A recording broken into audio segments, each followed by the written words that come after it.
And South Africans are related. We are related. All of us have been misused by and abused, colonized, apartheid, whatever.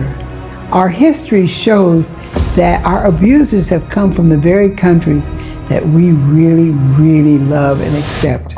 Nigerians have a lot of talent, just as South Africans have a lot of talent. Iron, what do you think about Nigerians or Nigeria as a country?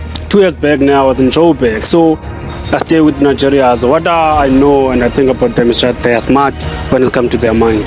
They are the fast thinker, things like that. And they know how to make money. Hey, I'm so excited because of your response to my last video, one of the videos I did last week regarding the president of Nigeria and the president of South Africa, Ramaphosa and Tinubu. That's the Nigerian president. And you know, both of those presidents, I could say something about them. There's not either one of them that I could say they have 100% of what, 100% with what my approval.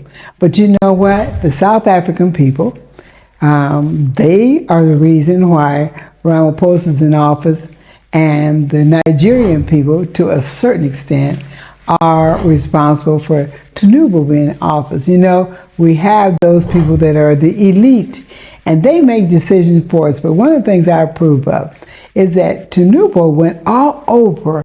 He went to France, he went to England, he went to Germany, he went to Brazil, he went to all these countries asking them for help. What do I do to help the small-scale industry? The cost of funding is expensive.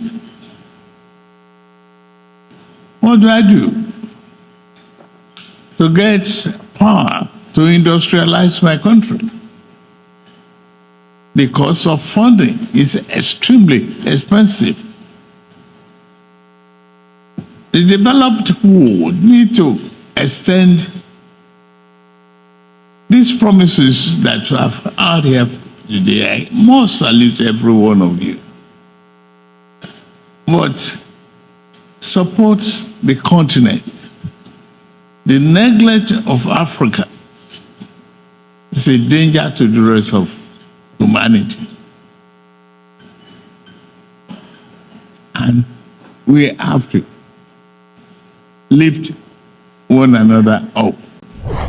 For investors to come into Nigeria, because he needs investors. Investors are leaving Nigeria because of the current financial problems, the difficulties that is having right now.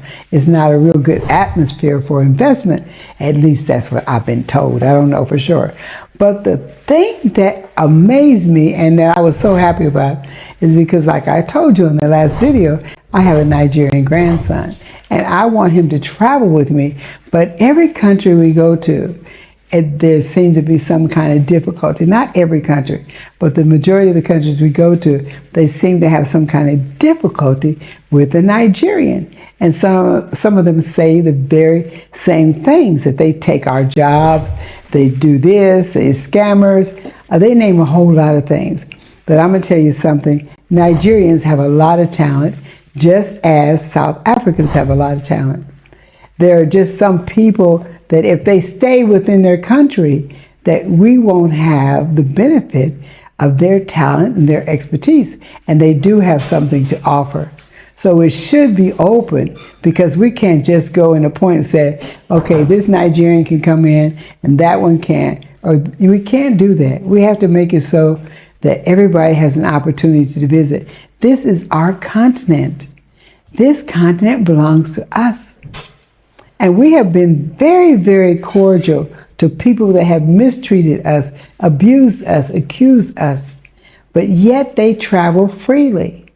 They travel so freely, it makes me jealous. Because it hasn't been a time that, especially when I'm going through a drive-in border, that I haven't been stopped and re-questioned and try to get a little bit of money out of it.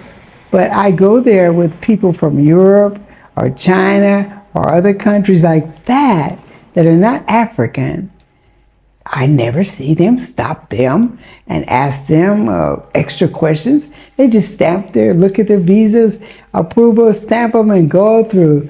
No problem at all. But when it comes to your brother, and I'm going to say this, your brother, I am akin to you. I'm related to you. The Nigerians and South Africans are related. We are related. All of us have been misused by and abused, colonized, apartheid, whatever. Our history shows that our abusers have come from the very countries that we really, really love and accept. So I'm going to say this. Here in Tanzania, I can only speak for Tanzania. Currently, they're having the difficulties in reestablishing their country in Mali, Burkina Faso, and Niger. These countries, these people that have taken over, they call them a coup, but they're actually military revolutionaries. Now, they are revolutionaries because the things that are happening right now, if you're following them, are revolutionary. The countries are taking over their natural resources and they're kicking the people out that have been controlling their natural resources and leaving them impoverished. What do they have to lose? They say that Mali and Burkina Faso and Niger are the poorest people in Africa. And in order to keep these people from being poor, if they start taking over their own natural resources in all the countries, you wouldn't have to worry about people crossing the border. It would be no problem. So I think what we have to do is we have to start from somewhere. And for me, this is what Tinubu did and what Ramaphosa did. That is starting from somewhere. I believe it's starting from somewhere. But I want to tell you this. I thank you for your remarks and the things that you said. They're much to be listened to. And the one thing about it, we do have to dialogue. We do have to discuss with each other. But let me tell you something. It's very difficult. If I hire somebody in, say, Nigeria, and I want to take that person with me to other places because I don't have to get a person to work for me in each country. Every time I go to another country, I got to get another new person to work for me because I am blind. I need somebody to travel with me so they can be my eyes. And in order to do that over here, I need a person from a specific country. But right now here in Tanzania, if I wanted someone from Burkina Faso, Niger, Mali, Senegal, Chad, or many other countries, I would have a very difficult time. Because they said this reason, they're afraid that those people are going to leave their countries and won't go back. They won't go back. But you know one thing, I left my country in the United States and I don't have any intention of going back. I want to stay here. Why? Because the opportunities, the thing I see here in Africa, there are opportunities. So I want to be in Africa. And I'd hate to think that every country that I wanted to try to visit, that I, as an African, have been barred from those countries because they're worried about me staying there. And that I might take advantage. Can you imagine this? If we're having a difficult time in one country, and then we want to go to another country because we think the opportunities will be better, that we can't go to our different sister countries. They're blocking us from going to Europe. They're blocking us from going to many other countries. They're blocking us from going to those countries. And I don't know a person in the world that if they see opportunity somewhere else for their family, that they wouldn't want to go and for those opportunities. I applaud those people that are willing to pick up their roots and go to other places to try to find a better life. In fact, the majority of your people that are living in South Africa, from historic finds, they have been travelers from a lot of different areas. There are Bantu people here. There are Bantu in South Africa. There are Maasai people all over the place. There are different tribes that are all over. So that goes to show you that historically, we have been people that have moved for better opportunities. Why is it now that we can't move for a better opportunity? And everyone that has moved for a better opportunity, most of them have brought some advantages to where they have gone to. There have been some changes made. So I'm going to ask you, my sister and my brother, this is what I want you to do. Take a sincere thought. And let's separate what we're calling politics from each other. Let's take away the political aspects of having a relationship and running our businesses and being entrepreneurs and being travelers and people that are pioneers of new thoughts and new ideas.